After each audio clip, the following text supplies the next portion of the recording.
আগামী 7 দিনের মধ্যে ব্যাপক পরিবর্তন আসছে বাংলাদেশে।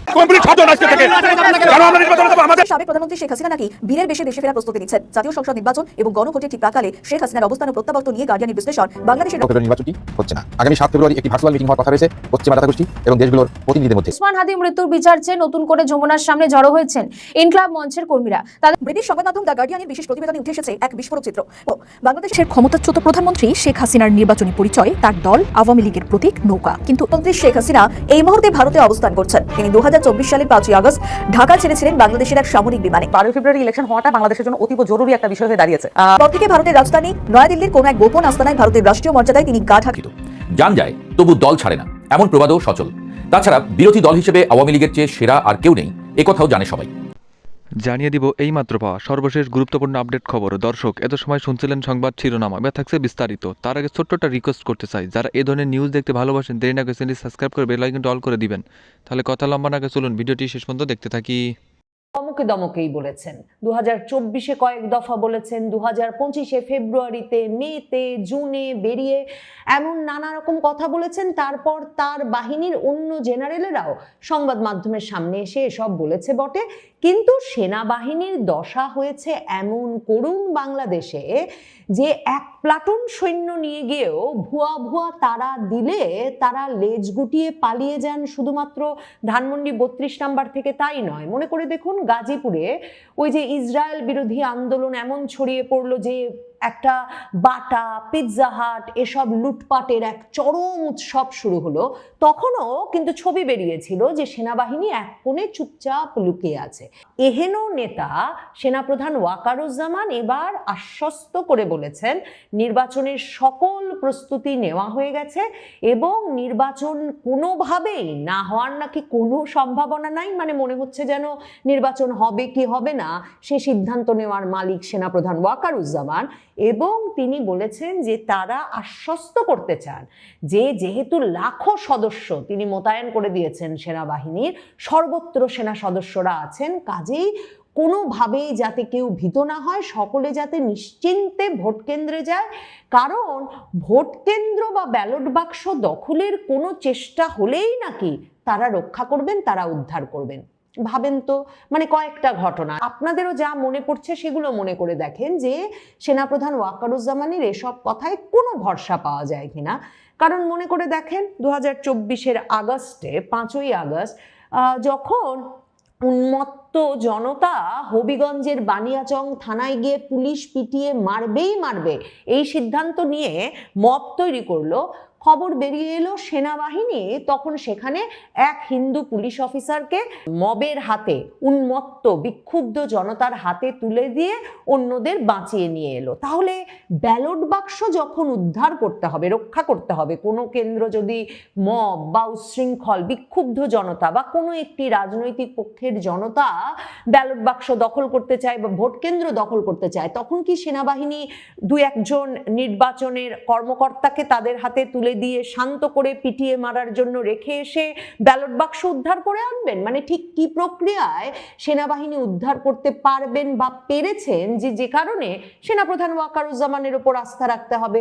কিংবা 32 নাম্বারের কথা বাদই দেন, মানে 1 বছর হয়ে গেল, এরপরে কোনোখানে সেনাপ্রধান ওয়াকারুজ্জামানকে তৎপরভাবে কাউকে বাঁচিয়ে আনার ক্ষেত্রে সাফল্য লাভ করতে দেখা গেছে গোপালগঞ্জে জুলাই পদযাত্রার সময় জাতীয় নাগরিক পার্টির 5 জন, কেউ বলেন 7 জনকে তারা গুলি করে মেরেছে।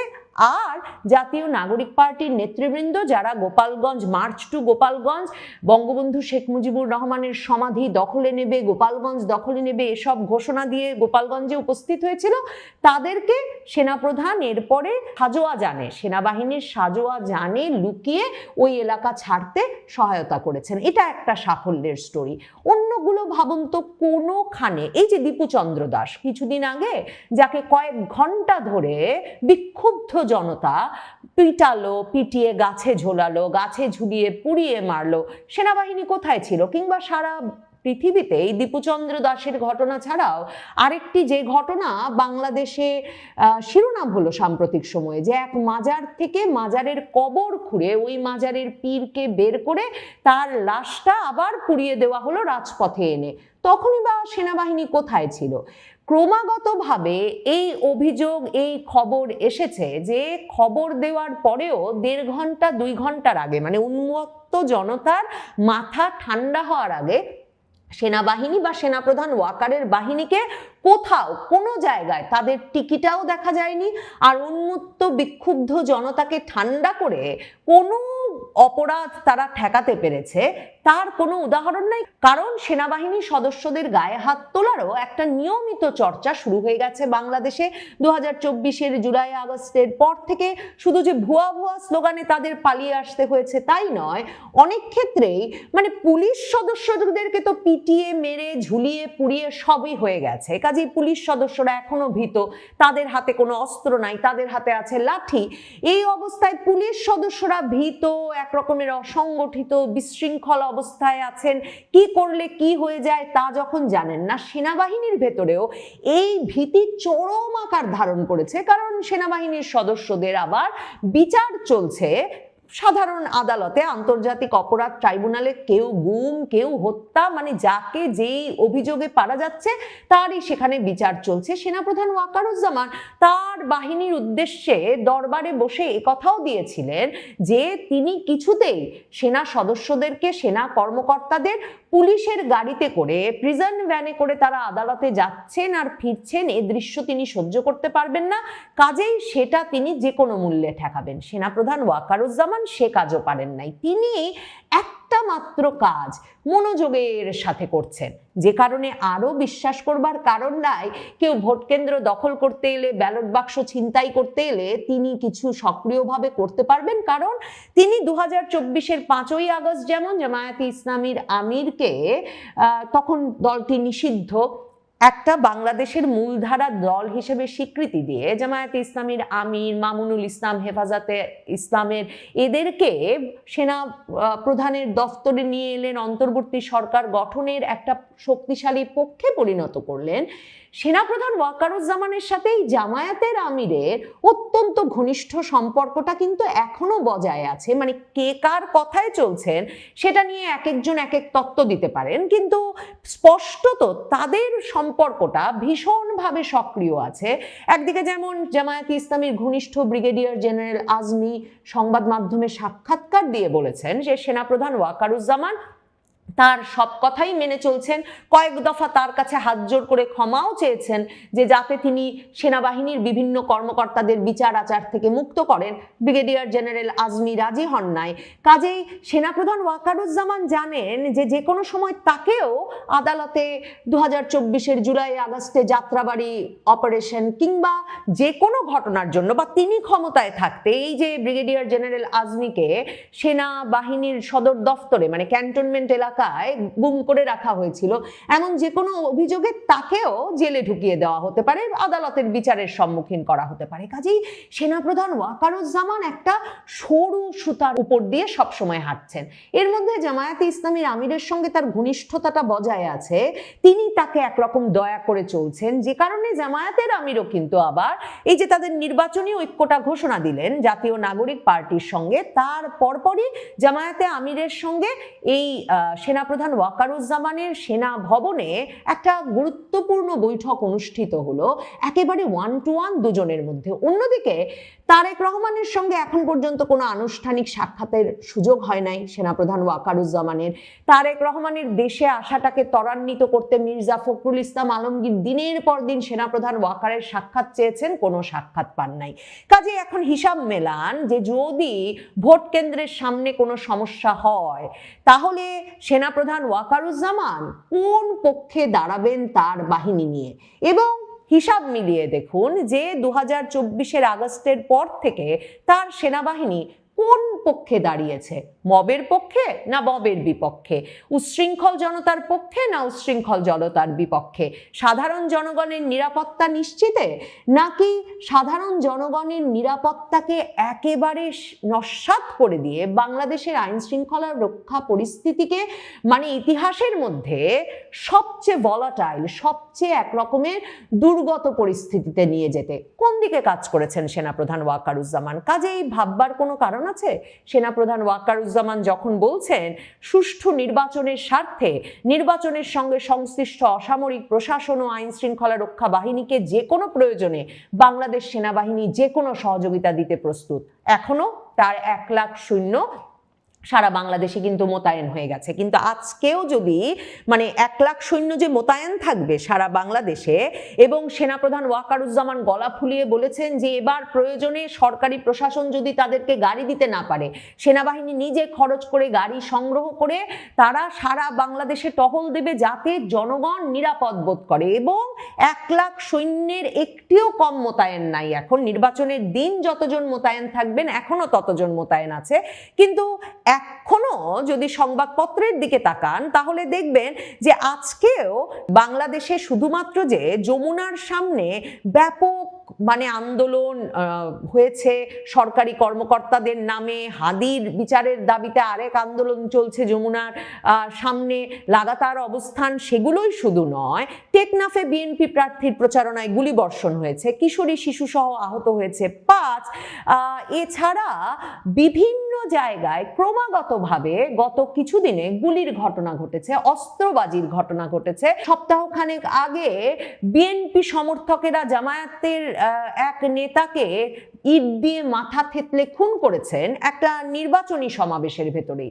তো তাহলে এই যখন পরিস্থিতি, তখন 12 তারিখে কি স্পেশাল নিরাপত্তাটা দিতে পারবেন ওয়াকারুজ্জামান? কারণ মনে রাখতে হবে যে 1 লক্ষ সৈন্য বা 1 লক্ষ সেনা সদস্য বাংলাদেশের নির্বাচন পরিচালনায় কাজ করছেন বটে, কিন্তু বাংলাদেশের ভোট কেন্দ্রের সংখ্যা কিন্তু 42,000-এর বেশি। তো তাহলে প্রায় 43,000 ভোট কেন্দ্রে 1 লক্ষ সৈন্য কাজ করছেন সেনাবাহিনীর সদস্য। তার এক একটা কেন্দ্রে কিন্তু জামায়াতে ইসলামী যেমনটা চেয়েছিল 5 জন সেনা সদস্য থাকছেন না। তার এক একটা কেন্দ্রে হয়তো 2 জন করে থাকতে পারবেন, কারণ সকলে তো আর ভোট কেন্দ্রই পাহারা দেবেন না, আরো নানা ডিউটিতে তো বেসামরিক প্রশাসনকে সাহায্য করতে তারা কাজে লাগবেন। কিন্তু খুব উল্লেখযোগ্য ঘটনা হচ্ছে অন্য প্রতিবার ম্যাজিস্ট্রেসি পাওয়ার কিন্তু সেনাবাহিনীকে দেওয়া হয় নাই।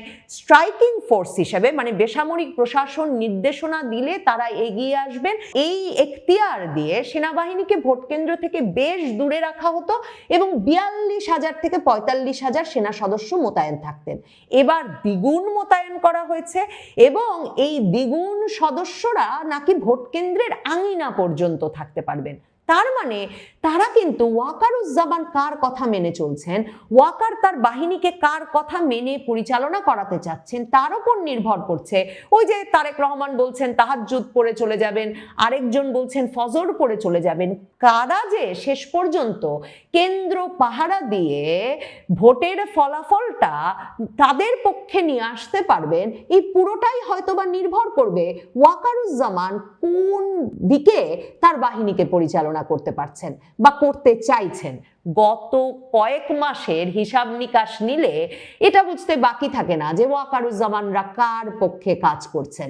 তো তাহলে সেটা যদি হয় তাহলে 1 লক্ষ সৈন্য বাংলাদেশে এখন থেকে মোতায়েন আছে এবং সেনাপ্রধান ওয়াকারুজ্জামান এবং সেনা সদর থেকে আরেকজন যিনি ব্রিফিং করেছেন সেনাবাহিনীর প্রস্তুতি নিয়ে, জেনারেল দেওয়ান মোহাম্মদ মঞ্জুর, ব্রিগেডিয়ার জেনারেল দেওয়ান মোহাম্মদ মঞ্জুর হোসেন, তারা যে বলছেন যে সব রকম সহায়তা করতে তারা প্রস্তুত, তাই নয় নির্বাচন পরবর্তী সহিংসতা ঠেকাতেও সেনাবাহিনী গুরুত্বপূর্ণ ভূমিকা রাখতে প্রস্তুত এবং নিয়মিত টহল, যৌথ অভিযান, চেকপোস্টের মাধ্যমে সারা দেশে সেনাবাহিনীর নজরদারি বাড়ানো হয়েছে এবং নির্বাচনের পরে কবে সেনাবাহিনী ব্যারাকে ফিরে যাবে এটা এখনো তারা নিশ্চিত করে বলতে পারছেন না।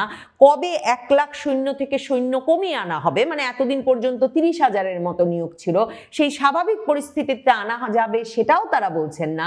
তাতে অত্যন্ত গুরুত্বপূর্ণ হয়ে ওঠে সেনাপ্রধান ওয়াকারুজ্জামান কার পক্ষে খেলছেন সেই বিষয়টা।